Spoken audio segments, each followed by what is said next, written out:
Olá pessoal, tudo bem? Meu nome é Beatriz Hernandes e a gente vai iniciar aqui no Trilhante mais um curso para vocês. Hoje a gente vai falar um pouquinho sobre posse. E na primeira aula a gente vai começar falando sobre as origens históricas da posse, sobre alguns elementos muito importantes, né? Sobre o que é a posse, natureza jurídica e assim por diante. Vamos começar então.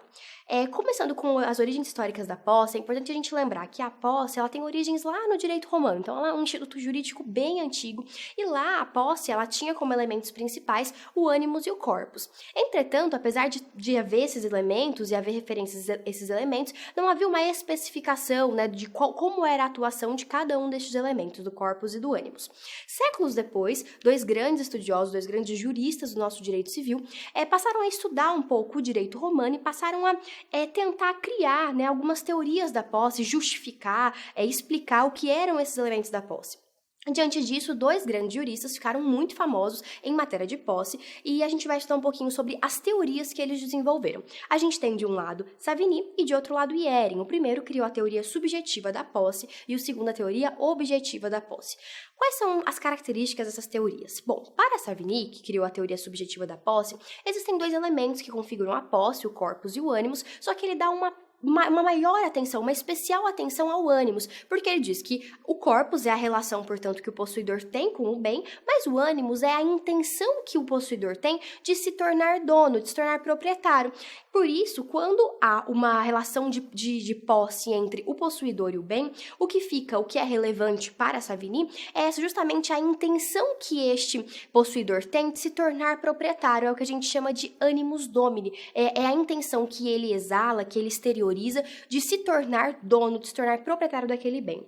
Por isso, para Savigny, não eram possuidores, por exemplo, locatário, mandatário, porque eles não tinham muitas vezes a intenção de serem donos, justamente porque eles, por exemplo, celebravam contratos, negócios jurídicos com os verdadeiros proprietários daqueles bens.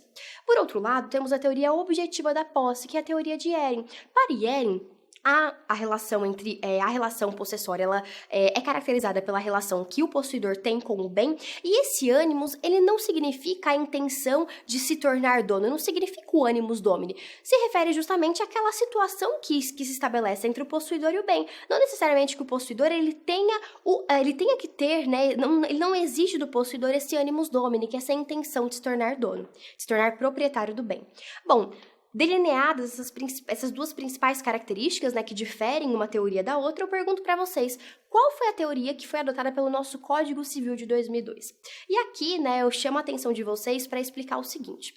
O nosso Código Civil, no nosso Código Civil a gente sabe que tanto o locatário quanto o mandatário, eles são possuidores. Por isso a gente entende que a nossa teoria, que é a teoria adotada pelo nosso Código Civil, prima facie foi a de Hering, justamente porque a gente entende que tanto o locatário quanto o mandatário são possuidores, porque não se exige para que seja possuidor, pelo menos possuidor direto, que se tenha esse animus domini, essa intenção de ser dono. Entretanto, a gente deve fazer uma ressalva. Lá, quando a gente fala dos modos de aquisição da propriedade, por exemplo, a usucapião, a gente se lembra que um dos elementos para usucapir, para adquirir a propriedade por usucapião, é justamente a posse qualificada, que assim a gente chama, porque a posse ad usucapionem, que é a posse para se tornar, para adquirir a propriedade por usucapião, ela exige o animus domini, ou seja, ela exige justamente essa intenção do possuidor de se tornar proprietário e de demonstrar, portanto, cuidado com a coisa, né, que a coisa está sendo muito bem mantida por ele, que ele se fixou, que ele tem a intenção de ali residir e assim por diante. Então, muito importante, na verdade, a gente faz essa distinção, que existe, né, de maneira geral, essa situação, né, foi adotada de uma certa maneira essa teoria objetiva de Hering, justamente porque a gente não exige que haja o animus domini, via de regra, para as relações possessórias. Entretanto, a gente tem um elemento significativo aqui, que é que em alguns casos a posse, ela exige, né, a posse do nosso Código Civil exige essa posse qualificada, essa posse com a intenção de ser dono, com esse animus domini, em alguns casos específicos. Mas, de qualquer forma, o que eu chamo a atenção de vocês aqui para explicar é que adotando uma teoria ou em partes adotando outra teoria em alguns artigos específicos do nosso Código Civil, o que é importante aqui a gente dizer é que, de certa maneira, a nossa definição de posse ela é um pouco distinta, porque a gente não define o que é posse. Se a gente olhar com atenção o nosso Código Civil, a gente define o que é possuidor. Se a gente for lá no artigo 1196, a gente percebe que considera-se possuidor todo aquele que tem, de fato, o exercício pleno ou não de algum dos poderes inerentes à propriedade.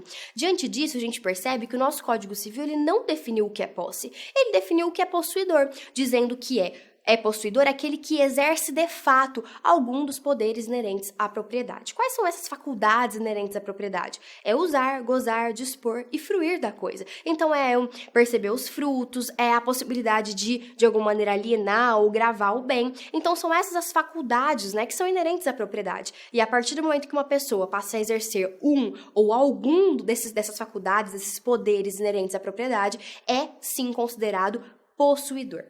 E agora o que eu chamo a atenção para vocês é o seguinte, né? A posse, ela não é um direito. E como eu chego a essa conclusão? Justamente pela leitura do artigo 1196 do nosso Código Civil, em que a gente percebe que é muito nítido que o legislador diz que a posse, ela é o exercício de fato. Por isso que eu digo que a posse, ela é um exercício fático. Ela é um elemento fático, caracterizado por uma relação ali do mundo dos fatos, não do mundo jurídico. Mas o que eu chamo a atenção é com relação à juridicização da posse. Porque muitas vezes a posse, ainda que não seja um direito, ela pode ser erigida como um elemento jurídico apto ao exercício de um direito. Quando eu disse, portanto, aqui da uso capião, a gente percebe que a posse, e aí essa posse qualificada, que é uma posse com animus domini, ela é erigida como um elemento apto à concessão de um direito real de propriedade. Então é isso que eu chamo a atenção de vocês. A posse não é um direito, a posse é um elemento fático, a posse é um exercício fático de um dos domínios, de uma das faculdades inerentes à propriedade. Entretanto, a posse pode sim, muitas vezes, ser erigida como um elemento apto a configurar um direito. Ok? Bom, e passando aqui para o nosso finalzinho da aula, quando a gente fala da posse, a gente lembra que existem maneiras, né, de se adquirir essa situação fática, e isso está muito bem explicado pelo artigo 1204 do nosso Código Civil, que diz: adquire-se a posse desde o momento em que se torna possível o exercício em nome próprio de qualquer dos poderes inerentes à propriedade. Mais uma vez, o artigo 1204, ele ressalva, ele enfatiza, ele ressalta ou ele enfatiza que a posse ela é um exercício de fato, ela é um exercício fático. Por quê? Porque eu vou adquirir a posse desde o momento em que for possível o exercício de um dos poderes inerentes à propriedade. A gente percebe aqui mais uma vez que há essa relação fática da posse.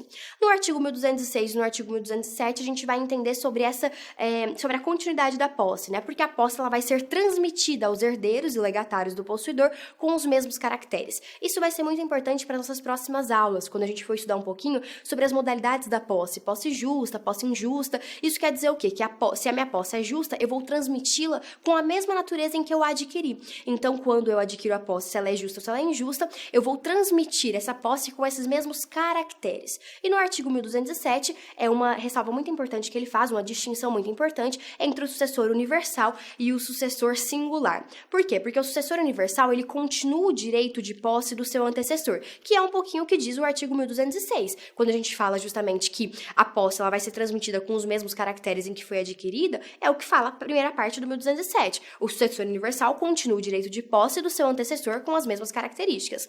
E ao sucessor singular é facultado unir a sua posse à do antecessor para efeitos legais.